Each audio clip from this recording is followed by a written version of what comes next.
হাজারদুয়ারির গঙ্গার পাড়ের বিউটিফিকেশন হবে, লাইট অ্যান্ড সাউন্ড আসবে।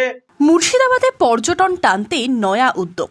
হাজারদুয়ারি প্যালেসের পাশে ভাগীরথী নদীর পাড়ে হবে সৌন্দর্যায়ন, পাশাপাশি থাকবে আধুনিক লাইট অ্যান্ড সাউন্ড।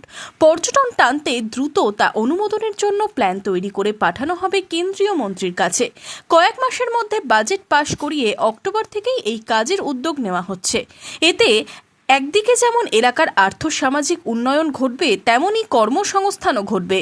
বুধবার মুর্শিদাবাদের লালবাগে সাংবাদিক বৈঠকে একথা জানিয়েছেন রাজ্যের অনগ্রসর শ্রেণী কল্যাণ বিভাগ, জনশিক্ষা প্রসার ও গ্রন্থাগার পরিষেবা বিভাগের মন্ত্রী গৌরীশঙ্কর ঘোষ। অসংখ্য জায়গা হাজারদুয়ারির সামনে রয়েছে, প্রশাসনিক আধিকারিক, জেলা শাসক থেকে সবাই একমত হয়েছে যে হাজারদুয়ারির সামনে গঙ্গার পাড়ের বিউটিফিকেশন হবে।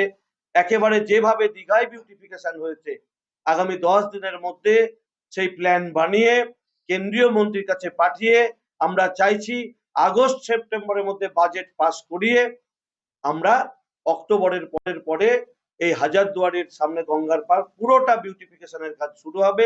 একই সঙ্গে পাহাড় বাগানে মার্কেট কমপ্লেক্স অথবা মতিমহল যেখানে রয়েছে সেখানে মার্কেট কমপ্লেক্স, সেখানেও G+5 হবে।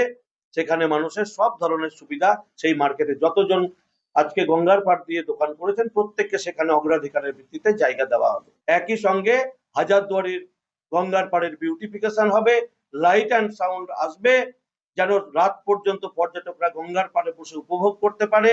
পর্যটকরা আরো বেশি করে আসুক। এই শহর পর্যটন ভিত্তিক শহর, এখানকার অর্থনীতি পর্যটকদের উপরে নির্ভর করে। যত বেশি পর্যটক আসবে এই জেলার অর্থনীতি মজবুত হবে, এই শহরের অর্থনীতি মজবুত হবে, আমাদের ঘরের ছেলে মেয়েদের কর্মসংস্থান হবে। আমরা তার জন্য গতকাল ভিজিট করেছি। শুধু হাজারদুয়ারি প্যালেস নয়, রাত পর্যন্ত যাতে পর্যটকরা লালবাগ শহরে থাকতে পারে তার ব্যবস্থা নেওয়া হচ্ছে বলে আশ্বাস দেন মন্ত্রী। Bureau report, Madhyabanga news.